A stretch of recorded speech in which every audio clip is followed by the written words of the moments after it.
আসসালামু আলাইকুম ভিউয়ার্স, দেশ ও দেশের বাইরে থেকে যারা আমাদের ভিডিওটি দেখছেন তাদেরকে জানাই অনলাইন অ্যাগ্রোবিডির পক্ষ থেকে আন্তরিক সালাম ও শুভেচ্ছা।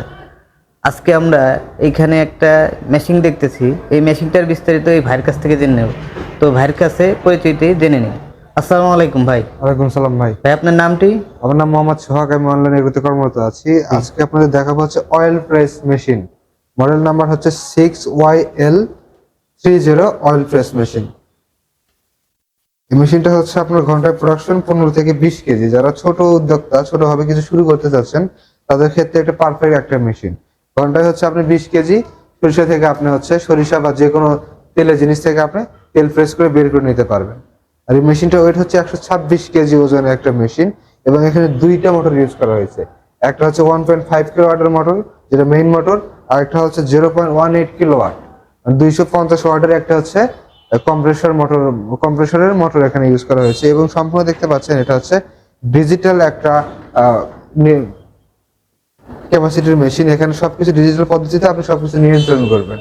এই অয়েল প্রেস মেশিন হচ্ছে অরিজিনাল মেড ইন চায়না, এবং হচ্ছে এর বিশেষত্বটা হচ্ছে আপনি অনেক ক্ষেত্রে বিএসটিআই অনুমোদনের জন্য অনেক ভোগান্তিতে পোহাতে হয়। মানসম্মত তেল আসে না, মেশিন দীর্ঘদিন লাস্টিং করে না। হ্যাঁ, লং টাইম প্রসেসিং এর জন্য এবং সবচেয়ে নির্ভরযোগ্য ভালো একটা মেশিন হচ্ছে এই চাইনিজ অয়েল প্রেস মেশিন। এখানে আপনি দেখতে পাচ্ছেন এখানে অফ অন সুইচ দেওয়া আছে। হ্যাঁ, এখান থেকে আপনি মেশিনটি অফ অন করতে পারবেন। এখানে টেম্পারেচার 1 এবং অফ অনের জন্য এটা হচ্ছে সবুজ বাতি লাল বাতি দুই ব্যবস্থা করা আছে। এখানে ভ্যাকুয়াম পাম্প আছে এবং টেম্পারেচার 2 আছে। এখানে দেখেন আবার টেম্পারেচার 1 এর মনিটর আছে, টেম্পারেচার 2 মনিটর আছে, এবং আপনার ভোল্টেজের মনিটর আছে। এখান থেকে আপনি সবকিছু নিয়ন্ত্রণ করতে পারবেন। দেখেন টেম্পারেচার 1 এ আপনি কি রকম টেম্পারেচার থাকবে এখান থেকে আপনি সেট করে দিতে পারবেন। টেম্পারেচার 2 এ আপনি কি রকম টেম্পারেচার থাকবে সেগুলো সেট করতে পারবেন। মানে আপনি চাইলে ঠান্ডা তেলে বের করতে পারবেন, চাইলে আপনি গরম তেলে বের করতে পারবেন। আবার এখানে দেখেন, এখানে এসে হচ্ছে আপনার টেম্পারেচারের নিয়ন্ত্রণ হবে। অনেকে বলে যে ভাই যখন অয়েলটা প্রেস হবে সখন টেম্পারেচার নিয়ন্ত্রণ হবে। না, অয়েল যখন আপনার ড্রেনে আসবে সেখানে আপনার এই ড্রেন থেকে আপনার টেম্পারেচার নিয়ন্ত্রণ করা হবে, এবং ভেতরে আপনার টেম্পারেচার নিয়ন্ত্রণ করা হবে। এবং ফিল্টারে এসেও আপনাদের কম্প্রেসর সিস্টেম দিয়ে আপনি ফিল্টার করতে পারবেন। হ্যাঁ, ফিল্টারে দেখেন আপনার হচ্ছে এটা হচ্ছে কম্প্রেসর পাইপ। এই কম্প্রেসর পাইপ এখান দিয়ে হচ্ছে ভেতরে নেওয়ার ব্যবস্থা আছে। এখান থেকে আপনি কম্প্রেসর দিয়ে আপনি তেলটা পরিশোধন করতে পারবেন আরো বেশি করে। আর নিচে দেখেন ট্যাপ আছে। হ্যাঁ, এখানে যে ট্যাপটা দেখতে পাচ্ছেন, এই ট্যাপ দ্বারা হচ্ছে আপনি সরাসরি এখানে তেল জড়ো হওয়ার পরে এখানে সরাসরি বোতলজাত করতে পারবেন। এইখানে তো ভাই ফ্রেশ তেল আসবে তাই না? হ্যাঁ, এখানে সব ফ্রেশ তেল আসবে। আর খোলটা আসবে হচ্ছে আপনার এই পাশে। খোলটা আপনি এখানে ড্রয়ারও আপনি নিতে পারেন, আপনি এখানে কোনো বাটি বেঁধে নিতে পারেন। আবার নিচে দেখেন চাকা আছে, আপনি সহজে কাজ শেষে অন্য জায়গায় মুভ করতে পারবেন। হ্যাঁ, তো ভাই এটা ঘন্টায় কত লিটার আপনার প্রোডাকশন পাবে?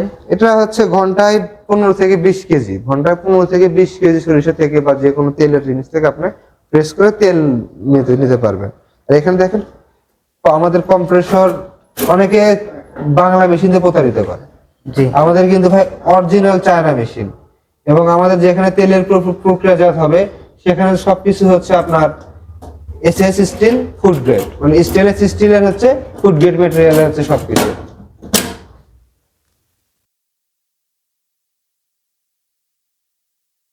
তো ভাই আমাদের এই সোহাগ ভাই খুব সুন্দরভাবে আমাদের এই মেশিনটি বুঝাই দিল।